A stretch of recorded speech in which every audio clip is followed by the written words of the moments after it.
معزز خواتین و حضرات، السلام علیکم۔ دنیا میں انسان ہوتے ہیں، وہ چاہتے ہیں کہ راستوں کا اور راہوں کا انتخاب کر لیں، لیکن مجھے لگتا ہے کہ کچھ بھلے لوگ ایسے بھی ہوتے ہیں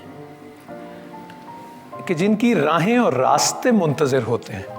وہ کہتے ہیں کہ یار وہ آئے، وہ گزرے اس راہ سے، کچھ بات کرتا ہوا جائے، ہمیں دیکھتا ہوا جائے، مناظر، پہاڑ، جھیلیں۔ سو جب آتا ہے وہ وہاں سے بہت ساری یادیں، محبت، پیار سمیٹ کر لے کر جاتا ہے اور اسے دنیا بھر میں بکھیر دیتا ہے۔ معزز خواتین و حضرات، جناب مستنصر حسین طارق۔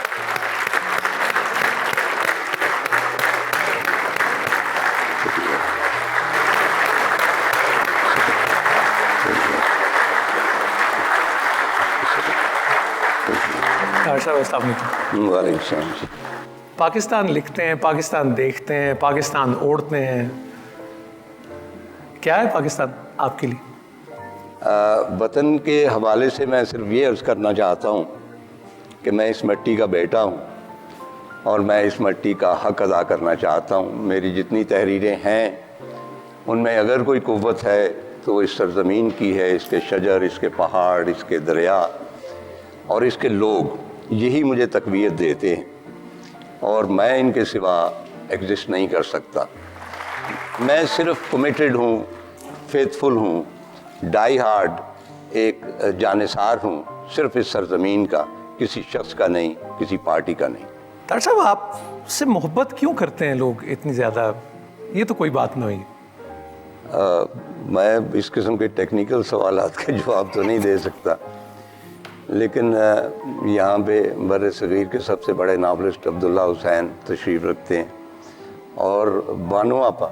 میں بتا نہیں سکتا کہ میرے سینٹیمنٹس کیا ہیں۔ اگر یہ دو شخص میری 75th برتھ ڈے پہ آ گئے ہیں تو مجھے اس دنیا میں اور کیا چاہیے۔ مجھ سے اکثر پوچھا جاتا ہے کہ لوگ آپ کی ہی کتابیں کیوں پڑھتے ہیں، باقی بھی اور سخنور بہت اچھے ہیں۔ تو میں حوالہ دیا کرتا ہوں کہ ایک فرینچ پینٹر تھا، اس کی تمام تصاویر فروخت ہو جاتی تھی، جبکہ اس کے جو ہم اثر تھے جو اتنے ہی اچھے تھے ان کی تصویریں فروخت نہیں ہوتی تھی۔ تو اس سے پوچھا گیا کہ اس کا کیا مسئلہ کیا ہے، آپ ہی کی تصویریں لوگ کیوں پسند کرتے ہیں؟ اس نے کہا تھا کہ اگر آپ تخلیقی ہیں اور پھر آپ خوش نصیب ہیں تو آپ اپنے حصے کے بیوقوف پیدا کر لیتے ہیں۔ اچھا، بیوقوف سے مراد ان کی یہ ہے کہ ایسے لوگ جن کے ساتھ آپ کی فریکوینسی مل جاتی ہے، اور جب فریکوینسی مل جاتی ہے تو وہ لوگ آپ سے محبت کرتے ہیں اور آپ جو کچھ بھی لکھتے ہیں انہیں پسند آتا ہے اور آپ کے سوا اور کوئی پسند نہیں آتا۔ تو یہ سمجھ لیجئے کہ یہ میں خوش بخت ہوں، کریٹیو اتنا نہیں ہوں، خوش بخت ہوں کہ میری فریکوینسی جو ہے پاکستانی عوام کے ساتھ مل گئی۔ سب جن دو ہستیوں کا اور شخصیات کا آپ نے نام لیا، آپ خود دعوت اگر انہیں دیں گے کہ وہ آپ کے ساتھ۔ اشفاق صاحب میری زندگی پر بہت اثر انداز ہوئے، اس کے لیے ایک الگ محفل درکار ہے۔ انیشلی ان کی تحریروں سے کل جہان متاثر ہوا اور میں بھی ہوا، اور اس کے بعد بانو آپا کی تحریروں سے۔ اب یہ ایسا مقام نہیں کہ میں ان کی اپریشیشن یہاں پہ تفصیل سے کروں۔ خواتین و حضرات، میرا خیال ہے جب بانو آپا اٹھیں گی تو آپ سب کو بھی اٹھنا ہوگا۔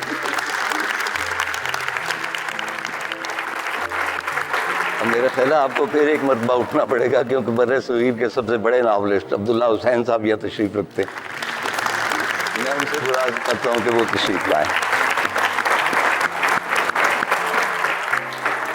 مجید داستان سرائے اور اشفاق احمد صاحب، مجھے طارق صاحب سے بڑی جیلسی اس حوالے سے رہی ہے کہ اشفاق صاحب کے ہر ڈرامے میں یہ ہیرو اور وہ انسٹرکشن میں کیا خاص بات ہے مستنصر حسین طارق صاحب کی؟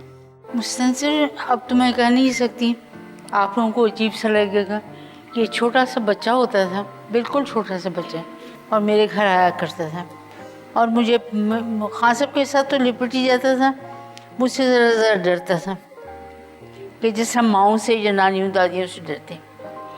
پھر مجھے کہتا میں آپ کے پاس بیٹھوں، میں نے کہا کیوں نہیں بیٹھنا، میرے پاس ضرور بیٹھو۔ لیکن اب جو یہ میرے پاس بیٹھا ہے تو مجھے چھوٹا نہیں لگ رہا. اب اس کا قد میرے سے بڑا ہو گیا ہے. تو آپ مستنصر کو مبارکباد دیجیے. طاہر صاحب کی جو تحریریں ہیں, جو سفر نامے ہیں, مسافر ہیں جس طرح کے, وہ آپ کیسے دیکھتی ہیں؟ کیا ندرت ہے اس تحریر میں, کیا خاص بات؟ ندرت میں لکھنے کی ایک ایسی تاثیر ہے جو بہت کم لکھنے والوں میں ہوتی ہے. یعنی جو کچھ بھی لکھنا اس کو کہیں ایسے ایسے قلم سے ڈبو کر لکھنا کہ جو امر ہو جائے. عجیب سی بات ہے اور عجیب سی بات رہے گی. کچھ لکھنے والے ہمیشہ اپنے ریڈرز کے قریب ہوتے ہیں. انہی میں سے ایک مستنصر ہے. جب لکھتا ہے تو اکیلا ہوتا ہے, جب اسی چیزیں پڑھی جاتی ہیں تو مجمع لگ جاتا ہے. عبداللہ حسین صاحب تشریف فرما ہیں. اور طاہر صاحب میں نے جب بھی آپ کو سنا, آپ بہت بہت محبت, بہت عقیدت اور آپ کے بہت دل کے قریب ہیں عبداللہ حسین صاحب. جی. کیا آئیڈیلائز کرنے والی ایک بات ہوتی ہے؟ ظاہر ہے کہ جتنے بھی مہان لکھنے والے ہوتے ہیں ان کا آپ پہ اثر ہوتا ہے. عبداللہ کو شاید یاد نہ ہو, میری کتاب تھی فاختہ, ایک چھوٹا سا ناولٹ تھا, اس کی تقریب تھی. بعد میں چائے پر جب ہم لوگ اکٹھے ہوئے تو وہاں ایک فرینچ داڑھی میں نوجوان, بہت دراز قامت, جس طرح میں نے عرض کیا شتیروں سے باتیں کرتا ہوا, وہ موجود تھا اور بے حد خاموش تھا. تو میں نے یوں ہی ذرا مطلب ہے کہ اس کا حوصلہ بڑھانے کی خاطر کہ میں نے کہا کہ آپ کیا کرتے ہیں؟ تو انہوں نے کہا میں دکانداری کرتا ہوں لنڈن میں. تو میں نے کہا جی آپ کا نام کیا ہے؟ کہنے لگے عبداللہ حسین. میں نے کہا یہ کیسا حسین اتفاق ہے کہ ایک اور عبداللہ حسین ہے جنہوں نے اداس نسلیں جیسا ناول لکھا ہے. تو موصوف کہنے لگے جی وہ میں ہی ہوں. تو میں باقاعدہ کرسی سے اٹھ کے فرش پہ بیٹھ گیا اور ان کے گھٹنے پکڑ لیے. اور ان کے گھٹنے پکڑنا بہت آسان ہے, یہ ہر جگہ پائے جاتے ہیں اتنے دراز قامت. تو میں نے کہا جی ہم تو آپ کے دیرینہ مداح ہے. وہ ہماری آغاز دوستی کا تقریباً 40-45 برس ہو گئے. اور میں نے ان کے بارے میں ایک جگہ لکھا تھا کہ عبداللہ حسین کو اپنے قد و قامت کے حوالے سے نہ آج تک کوئی نقاد ملا ہے اور نہ کوئی چارپائی. جناب علی, دراصل مجھے طاہر صاحب کے سامنے کوئی بات کرتے ہوئے شرم آتی ہے. انہوں نے تو ساری عمر گلاں دا کھٹیا کھاتا ہے اور اتنے ماہر ہو گئے ہیں کہ بڑی روانی سے بات کر سکتے ہیں. مجھے تو بات زیادہ کرنی نہیں آتی. دوسری بات یہ ہے کہ بانو قدسیہ نے کہا کہ یہ کبھی چھوٹے بھی ہوا کرتے تھے. میرا خیال ہے یہ انہیں غلطی لگی ہے. یہ ہم تو انہیں پڑھ پڑھ کے جوان ہوئے.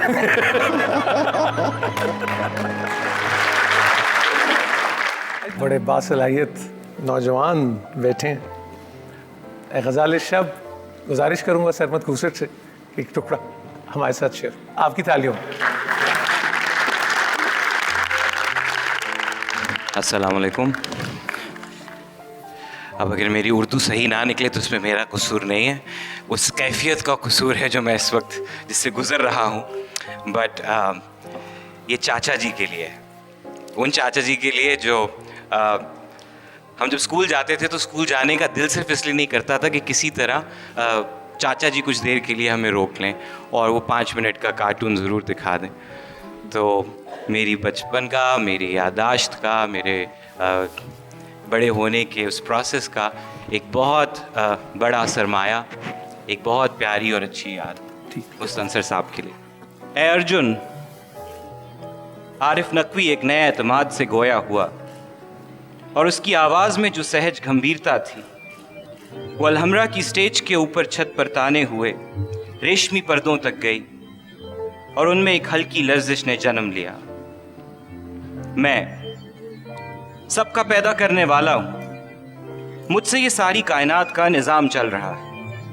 اے ارجن, اندھیرے میں گم نوجوان ہدایت کار اور اس کے برابر میں بڑا جمان اداکار سنبھل کر بیٹھ گئے کہ اس اے ارجن نے گویا ان کے دلوں پر دستک دی تھی.